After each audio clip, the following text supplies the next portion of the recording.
Is your swing too long and you want your swing short like this? So in this video, I'm going to share with you 3 drills so you can stop doing this and start doing a lot more of this. That's a towering drive to right. He figured that one out. So today I'm going to share with you how to shorten your swing in baseball. So when I was younger and I would feel that my swing was getting a little bit too long, or now that I'm coaching and I see a lot of players who swing, they get long and they're getting beat off of pitchers that they shouldn't be getting beat on, or they're just getting gassed up because their swing's just a little bit too long, or they're getting jammed too much.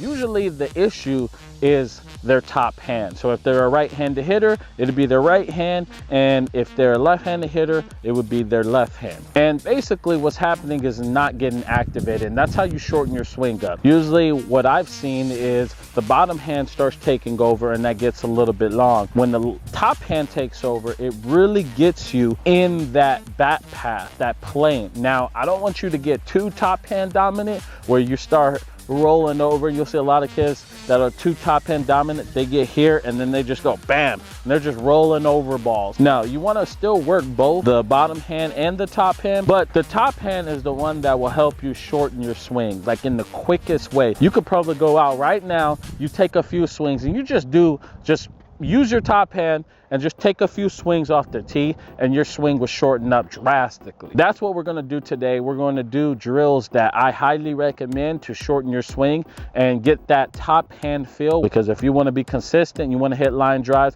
that top hand needs to work. Okay, so the first drill, I'll have them use a medicine ball. Now, this is just a unique way for me to give them a feel, and I wish I would have done this more when I was younger, stuff like this, just to get more feels, because as a player you play a lot, but you don't know what you're doing. You don't know how your body works yet, so you're learning. What I would suggest you do is every time you practice, write down, how do you feel? How did you feel during that practice? Did you feel like rushed? Did you feel that you were good? Like, write down all your feelings so that you can always go back to see what you were doing and how you're feeling when you were going good versus when you were going bad, so you can start correcting that. At your level, you do have video, but you don't really know yet what you're seeing. But as a player, you know what you're feeling, so you can always go off your feeling. With that being said, I bring the ball out and I'll have them act like they're in the batting stance,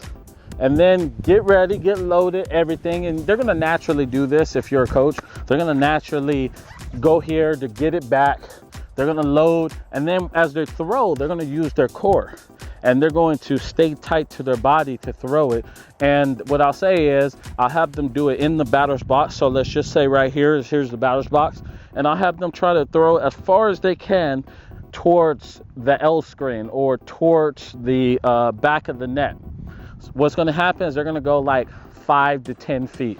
Now, I wouldn't say use a medicine ball that's heavy like this. You can go use a lighter version, use some kind of weight, but it really gets them to use their core, stay balanced, and really use the middle of their body and be as strong as they possibly can.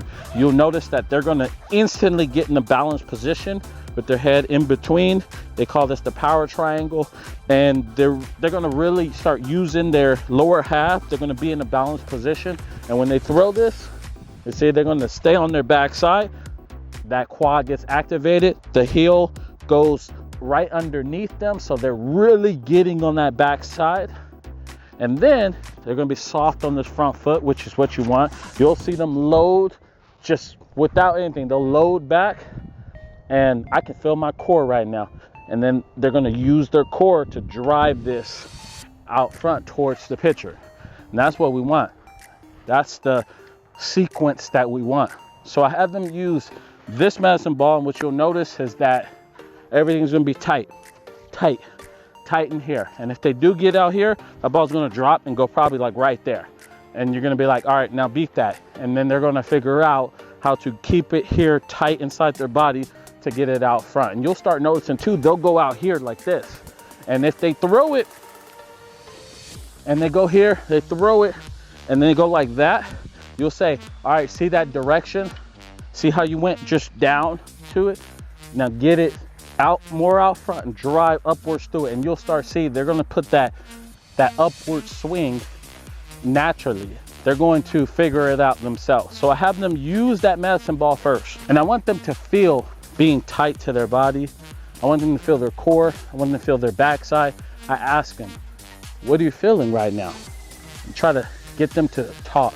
You know, young kids nowadays, they don't really talk. So you ask them, all right, what are you feeling? Do you feel your core? Oh, yeah, I do feel that.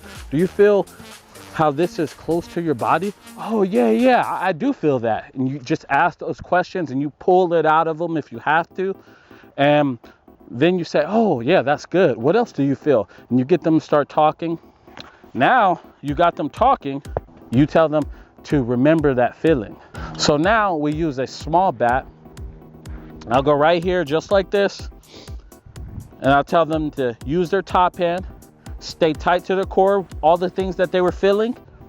And you'll see, they'll go right here and they'll drive through this and they'll stay tight to their body and they'll really be short. So we use that top hand, we try to hit it at the top of the L screen. And that's something that I always have my players do. I have them always focus on something, especially if we're trying to work on something. If they're, you know, their swing's a little too long, I'll be like, all right, we're gonna, you know, focus on hitting it to the back of the net. And I'll probably have a hula hoop, depending on their age. If they're a younger kid, I'll have the L screen there. And if they're like in high school, I'll put a hula hoop to make it really, really hard for them to hit that. But giving them that focus point will start clearing up a lot of those issues, that long swing that we're talking about.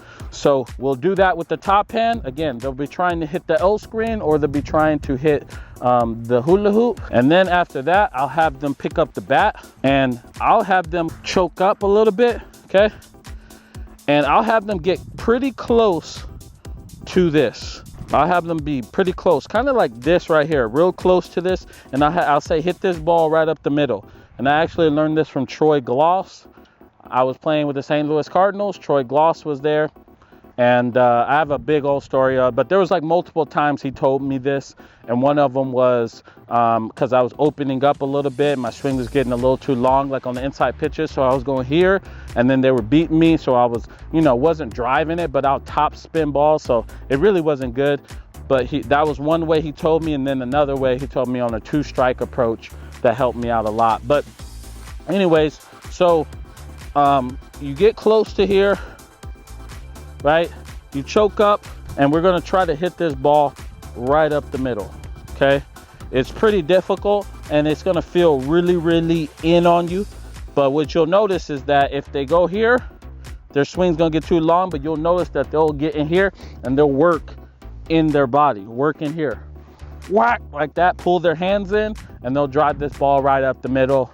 The younger kids, it'll take them a few times to get used to it, but the older kids, they get it in a few swings and they get that feeling of, again, staying tight to their body, using their core, and it really shortens their swing up and beautiful things happen. It's fun to watch when they actually do it right. So right there are the things that I do to shorten up a swing. And it's really helpful, and I hope that you enjoyed this video. If you do, you'll love this video right here where I break down Barry Bonds' swing and I share with you a lot of life-changing drills and tips that he gave me to help me in my career. You'll love it. Go check that video out. Thank you guys, and I'll see you in the next video.